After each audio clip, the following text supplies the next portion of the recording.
Guys, මේක නම් වෙනම experience එකක්. මේකට කියන්නේ Japanese teppanyaki කියලා.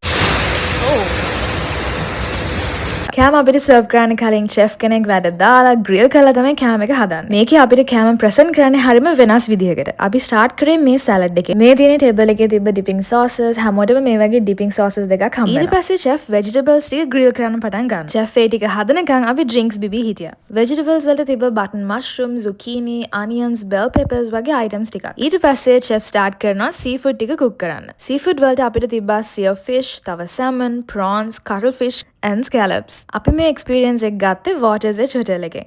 මේ මාසේ teppanyaki වලට තියෙනවා 30% discount එකක්. මෙතන එක meal එකක් දෙන්නෙක්ට ඇති. එක meal එකක තියෙනවා vegetable, salad, soup, fish, meat and rice ඔක්කොම include වෙනවා. මේ teppanyaki එකේ තියෙන වෙනස තමයි ඔක්කොම කෑම මේ iron plate එකේ grill කරලා තමයි හම්බ වෙන්නේ. අනිත් එක chef එක වැඩ දදා තමයි එතන කෑම හදන්නේ. කෑම grill කරලා තියෙන නිසා එතන වෙනස්ම රහක් තියෙනවා. seafood ටික හිමීට කාලා ඉවර වෙද්දී අපිට ගෙනාව මේ soup bowl එක.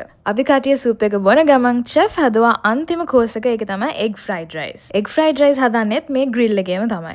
මේක අපි ගත්ත වෙනස්ම Japanese style එකේ dining experience එකක්. අන්තිමට අපි meal එක ඉවර කරා හොඳ green tea එකක් බීලා. ඉතින් ඔයා teppanyaki try කරන්න කැමති නම් කමෙන්ට් එකක් දාගෙන යන්න. තවත් මේ වගේ videos වලට follow කරන් තියාගන්න. Bye.